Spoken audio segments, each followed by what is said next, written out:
it was year 4. So this is the 2011, 2012 team. So it was our 4th year. Gus had taken a job at UC Davis. So you remember this well. We were in the hunt for our first conference championship, and we're playing, I think it was 𝐓𝐫𝐢𝐩. We're playing 𝐓𝐫𝐢𝐩 the last game of the year, and we had clinched a piece of the CCA championship. And if we could win that game at home against 𝐓𝐫𝐢𝐩, we would win the outright first CCA championship ever won at Chico State, right? And so that whole week I had this vision in my head because I knew what it was coming down to. I had this vision in my head of us winning the championship outright at home and cutting down the nets. And the vision included Jay Flores. We had 2 seniors, Jay Flores and Josh Jackson. And I envisioned both of them, one at one end, finishing off the net and keeping it.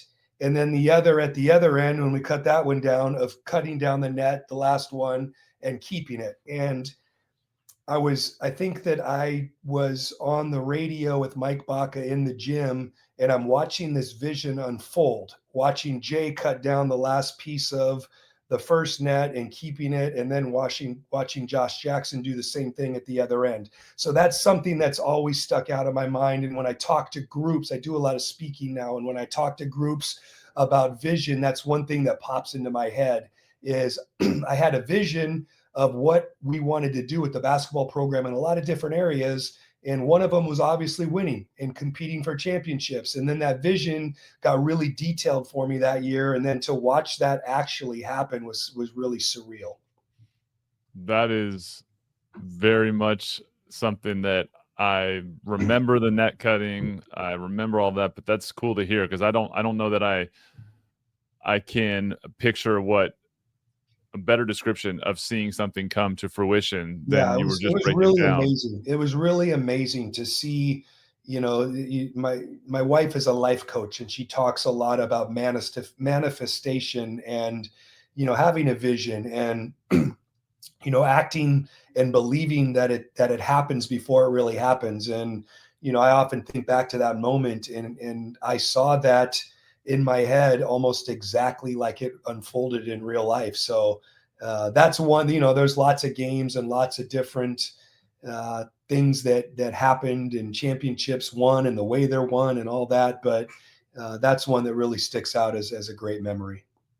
I love that story. And that's such like, to me, it hits home a lot right now with just a lot in life with where my kids are at and conversations I have of, being able to believe and see something that others don't yet believe or see, and being able to stay true to that belief through the failure, right? Through the moments where the doubters are there, or people, can kind of get into your head that maybe that's not possible. And then being able to realize it is, those are the moments that sports creates for a lot of athletes and coaches, right? That help you in life, is that you have those to lean on where people think you're crazy for believing in something like that coming to fruition. Yeah. And it was one of those things too. And I really tried to enjoy it too, because it was the first championship that I had obviously won as a head coach, and the first CCA championship that Chico State had ever won. And as well as I do, you don't know if those things will ever happen again. Obviously they did, and some bigger things happened for us as well. But when you win something like that, like when I got the Chico State job, one of the questions that our athletic director asked me, she said, "Do you think you can win more games than you lose?" Well, I'm in an interview situation, so what am I going to say? Yes.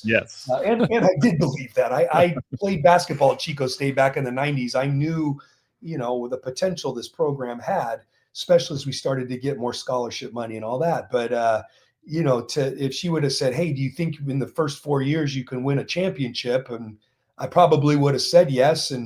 But I don't know if I really believe that. So for me, it happened faster than I thought possible. But really, we go back to that culture, you know, and let people throw around that word a lot, but the culture with which we operated. And I would tell you were in on meetings when I would talk to recruits, and I would say, you know, the culture with which we operate is as good as anybody's in the country.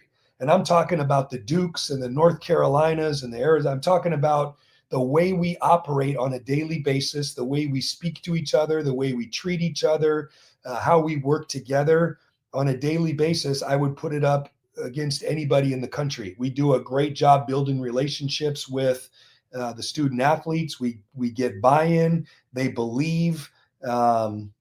You know, times are changing with some of that. You know, we used to redshirt almost every freshman that we got and develop them, and I think that's a bit of a flawed system now with the way the transfer portal is now. But you know, I really felt like the way we operated and how we got things done and what we could accomplish in a day by working together and treating each other right was as good as any.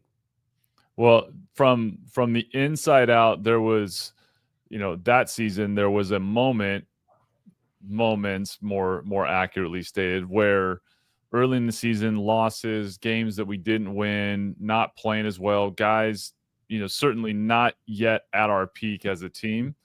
And what separated and led to the success was how you steered the ship and the way you were able to both critically coach, right, improve without losing that culture, right, maintaining the connectivity and the buy-in, and that propelled us to, you know, going up in terms towards our peak as the season wore on versus, you know, the other direction. And really the last part of the season, if you'd asked us mid-season if we thought we would win a title, we weren't really in that position, right? We were in the coach's office, not sure if we were going to win the next game.